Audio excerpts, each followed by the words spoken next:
Όποτε μας πούν τα παιδιά από το Protagon, ξεκινάμε. Είστε έτοιμοι, ξεκινάτε. Γεια σας, είμαστε στο protagon.gr για ένα debate υποψηφίων με Google Hangout. Είμαι ο Γιώργος Καρελιάς και θα συνομιλήσω με δύο υποψηφίους της πρώτης περιφέρειας Αθηνών, τον κύριο Κώστα Σκανδαλίδη από το Πασόκ και τον κύριο Νότι Μηταράκη από τη Νέα Δημοκρατία. Γεια σας, κύριε Σκανδαλίδη, ξεκινώ από εσάς. Ποιο είναι το πρώτο πράγμα που σας λένε οι πολίτες της πρώτης Αθηνών που συναντάτε? Είτε σας ψηφίζουν είτε δεν σας ψηφίζουν. Αν υπάρχει ελπίδα αυτός ο τόπος να δει καλύτερες μέρες από αυτές που βλέπει αυτόν τον καιρό. Και αν εμείς μπορούμε να εγγυηθούμε ότι η χώρα θα βγει από την κρίση σε ένα χρονικό ορίζοντα που να είναι σαφής. Υπάρχει ελπίδα? Προφανώς υπάρχει ελπίδα, αλλιώς δεν θα έπρεπε να ασχολούμαστε με την πολιτική. Υπάρχει ελπίδα γιατί υπάρχει μια δύναμη πατριωτικής ευθύνης η οποία μπορεί να δώσει απαντήσεις στα προβλήματα, να εγγυηθεί και να δεσμευτεί για το μέλλον της χώρας. Και πιστεύω ότι αυτό είναι το Πασόκ. Κύριε Μηταράκη, εσείς παίρνετε το βάπτισμα του πυρός σε αυτές τις εκλογές. Τι είναι το πρώτο που σας λένε οι άνθρωποι τους οποίους πλησιάζετε για να ζητήσετε την ψήφο τους? Ζητάνε ανανέωση στα πρόσωπα, ζητάνε φρέσκα πρόσωπα, ανθρώπους που έχουν δουλέψει και μπορούν να αποτελέσουν λύση την επόμενη μέρα. Μάλιστα. Το μεγαλύτερο πρόβλημα που αντιμετωπίζουν ποιο είναι? Ανεργία.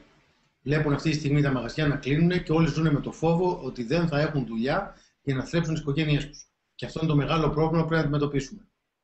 Εσείς τι τους λέτε, ότι μετά τις εκλογές η ενεργεία θα αυξηθεί κι άλλο ή θα μειωθεί? Αν η Ελλάδα συνεχίσει τον ίδιο δρόμο, θα αυξηθεί.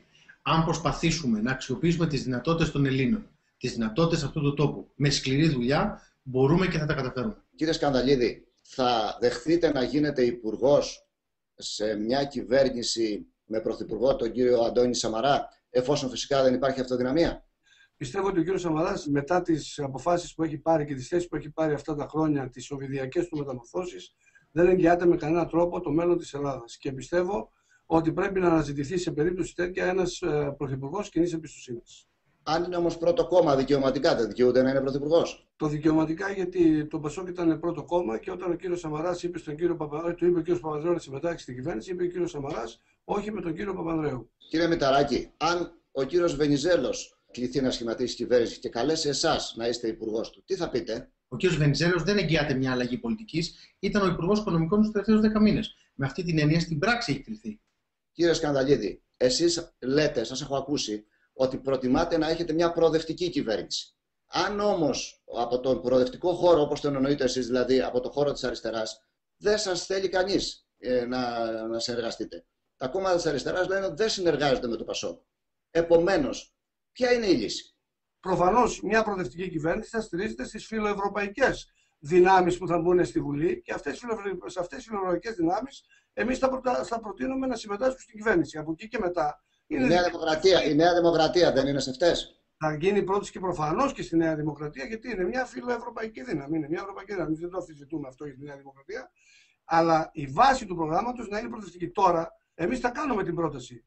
Από εκεί και μετά την ευθύνη την έχει το κάθε κόμμα ξεχωριστά. Αν θα συνεχίσει μια πολιτική άρνησης ή αν θα μπει σε μια διαδικασία συνευθύνης για την πορεία της χώρας. Μάλιστα. Κύριε Μηταράκη, εφόσον από ό,τι καταλαβαίνω ο κύριος Σαμαράς δεν προτιμάει να έχει μια συνεργασία με το Πασόκ για να σχηματίσει κυβέρνηση μετά, βλέπω ότι η μόνη λύση που απομένει είναι να έχουμε μια κυβέρνηση συνεργασίας εντός του λεγόμενου δεξιού τόξου. Δηλαδή η Νέα Δημοκρατία να συνεργαστεί με τον κύριο Καμένο, την κυρία Μπακογιάννη, τον κύριο Καρατζαφέρη, τον κύριο Μάνο ή εν πάση περιπτώσει με όποιους από αυτούς είναι στη Βουλή. Συμφωνείτε? Αυτή τη στιγμή βλέπουμε ότι δεν υπάρχουν δυνάμεις, καλός ή κακός, με τις οποίες θα μπορούσαμε φυσιολογικά να συνεργαστούμε. Βέβαια και οι λέξεις έχουν χάσει λίγο το νόημά τους. Γιατί μίλησε ο κ. Σκανδαλίδης για προοδευτικό ρεύμα. Τι ήταν προοδευτικό? 2 χρόνια αύξηση φορολογίας, 2 χρόνια οριζόντιων περικοπών, 2 χρόνια που η ανεργία έφτασε στο 22%. Ίσως οι λέξεις πρέπει να τις ξαναδούμε από την αρχή. Αν αποτύχετε τα δύο κόμματα να σχηματίσετε κυβέρνηση, τι θα κάνετε? Θα ξανακαλέσετε τον κύριο Παπαδήμο ή κάποιον Παπαδήμο να λάβει την πρωθυπουργία? Κύριε Σκανδαλίδη. Νομίζω ότι ήμουν σαφής προηγούμενα. Εμείς πάση θυσία θέλουμε μετά την Κυριακή των εκλογών να υπάρχει κυβέρνηση στη χώρα. Το Πασόκ πιστεύει ότι μπορεί να κερδίσει την πρώτη θέση την Κυριακή και να έχει την πρωτοβουλία της εξελίξης. Σας είπα από την αρχή ότι θα είναι ανοιχτό σε μια λίστα αξιόλογων ανθρώπων που θα μπορούν να είναι επικεφαλής της κυβέρνησης, αν πρόκειται για κυβέρνηση συνεργασίας. Και να υπάρχει δυνατότητα αυτή η χώρα να μην περάσει σε μια περιπέτεια κυβερνησίας που θα είναι καταστροφική. Θεωρώ ότι μια κυβέρνηση συνεργασίας, είδαμε τους τελευταίους μήνες, θα πετύχει πολύ λίγα. Σε μια εποχή πρέπει να πετύχουμε πάρα πολλά. Σε μια εποχή που χρειάζονται μεγάλες αλλαγές, δεν βλέπουμε στις κυβερνήσεις συνεργασίας να έχουν το δυναμισμό που απαιτείται. Και αυτό ιστορικά στην Ελλάδα το έχουμε δει και σε προηγούμενες δεκαετίες, το βλέπουμε και τώρα. Άκουσα τον κύριο Σαμαρά να εξαγγέλει ότι μια κυβέρνηση της Νέας Δημοκρατίας θα μειώσει τους φόρους και τις ασφαλιστικές εισφορές, θα αποκαταστήσει τις χαμηλές συντάξεις και μάλιστα έκανε και μια ειδική αναφορά στις συντάξεις στρατιωτικών και αστυνομικών. Αυτά όλα εμένα μου θυμίζουν κάτι. Μου θυμίζουν την περίφημη φράση για την οποία επικρίθηκε τόσο πολύ ο πρώην Πρωθυπουργός: λεφτά υπάρχουν. Βρήκατε κι εσείς λεφτά? Αν προσθέσετε αυτά τα νούμερα, μιλάμε για 0,2-0,3% του ΑΕΠ. Θα δεχόμουν να με κατηγορήσετε για ακριβώς το ανάποδο. Να μου πείτε, είστε κόμμα εξουσίας που κερδίζει εκλογές και τάζετε, αν μπορώ να χρησιμοποιήσω αυτή την παλιά λέξη, 0,2% του ΑΕΠ. Μήπως δεν αντιλαμβάνεστε τις ανάγκες του κόσμου? Θυμίζω αυτό μας είπε ο κ. Βενιζέλος. Όταν εμείς εξαγγείλαμε για τους χαμηλοσταξίχους και τους πολίτεχνους, είπε: μα καλά, τόσες αδικίες έχουν συμβεί σε αυτή τη χώρα. Μόνο αυτό είδατε? Ναι, αλλά εγώ θυμάμαι ότι πριν από 2 μήνες ο Πρωθυπουργός, ο κ. Παπαδήμος, ο νυν Πρωθυπουργός, και ο κ. Βενιζέλος και οι άλλοι οικονομικοί υπουργοί ξενύχτησαν ένα βράδυ για να βρουν 300 εκατομμύρια προκειμένου να μην μειωθούν οι επικουρικές συντάξεις. Αν ήταν τόσο εύκολο να βρεθούν έστω αυτά τα λίγα χρήματα, δεν θα γινόταν όλη αυτή η φασαρία. Εμείς καταθέσαμε τις προτάσεις μας τότε. Η κυβέρνηση δεν τις αποδέχτηκε. Θα τις επαναφέρουμε και τις είπαμε και τις εξηγήσαμε ήδη συγκεκριμένα στο Ζάπιο 3. Είμαστε πάρα πολύ συγκεκριμένοι από την πρώτη μέρα. Και αυτό, αν θέλετε, είναι μια μεγάλη αλλαγή στα ελληνικά πολιτικά δεδομένα. Μάλιστα. Κύριε Σκανδαλίδη, ακούω τελευταία και τον κύριο Βενιζέλο να προσχωρεί περίπου σε αυτή τη λογική, λέγοντας, για παράδειγμα, ότι μετά τις εκλογές, δηλαδή τον Ιούνιο, δεν θα γίνουν νέες μειώσεις μισθών και συντάξεων. Εγώ ξέρω ότι περιμένουμε την Τρόικα, η οποία περιμένει να γίνουν μερικά από αυτά τα πράγματα. Εσείς μπορείτε να εγγυηθείτε ότι δεν θα έχουμε νέα μέτρα που θα πλήττουν τα εισοδήματα των πολιτών μετά τις εκλογές? Έχουμε μια δυνατότητα να πούμε όχι σε περαιτέρω περικοπή του κατώτατου μισθού και της κατώτατης σύνταξης. Δεν λέμε γενικά όχι σε μειώσεις. Λέμε όχι σε οριζόντιες περικοπές.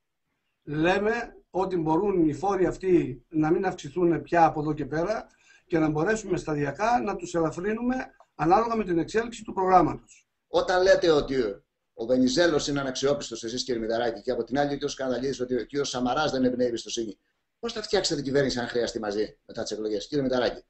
Ακριβώς αυτό είπα και εγώ, ότι είναι πολύ δύσκολο. Και γι' αυτό εμείς επιδιώκουμε την αυτοδυναμία για πρακτικούς λόγους και για ουσιαστικούς λόγους.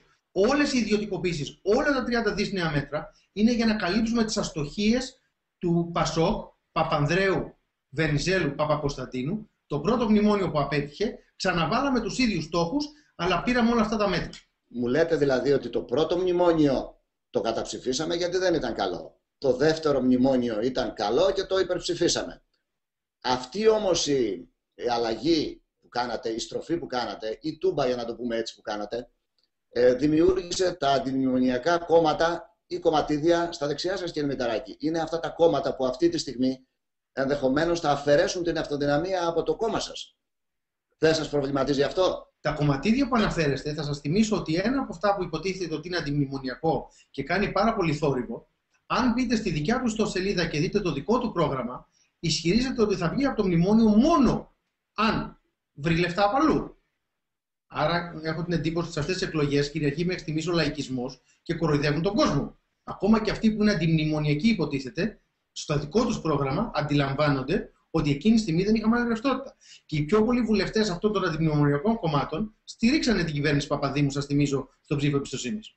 Λαϊκισμός είναι να λες, ενώ ανήκει σε μια κατηγορία και σε μια παράταξη που είναι βαθιά συντηρητική και η οποία θα ακολουθήσει αναγκαστικά τα προγράμματα τα πιο σκληρά για τη χώρα, αυτός είναι ο λαϊκισμός, και να λες ανάπτυξη, ανάπτυξη, ανάπτυξη 33, 53, 1503 μέτρα. Κύριε, να κλείσουμε με μια πιο προσωπική ερώτηση, σας παρακαλώ. Κύριε Σκανδαλίδη, αν δεν κάνω λάθος, είστε 23 χρόνια βουλευτής.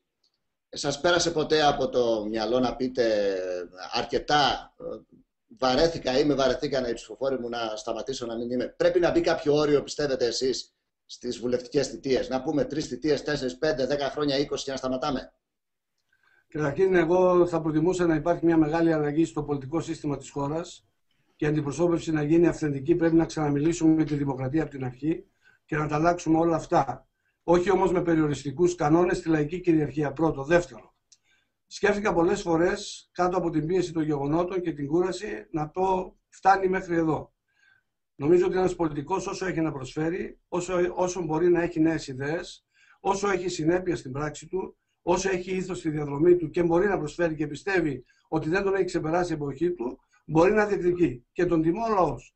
Και εμένα, καλός ή κακός, ο λαός με έχει τιμήσει πολλές φορές και με την πρώτη θέση, και δεν νομίζω ότι το έκανε επειδή είμαι παλαιοκομματικός, επειδή έκλεψα, επειδή έκανα το σφέγγι, για οτιδήποτε άλλο. Και πιστεύω ότι η εκτίμηση του πολιτικού κόσμου είναι αυτή που δίνει στον πολιτικό και του λαού, είναι αυτή που δίνει στον πολιτικό τη δύναμη να συνεχίσει. Ωραία. Κύριε Μηταράκη, εσείς είναι η πρώτη φορά που διεκδικείτε την ψήφο των πολιτών της πρώτης Αθηνών.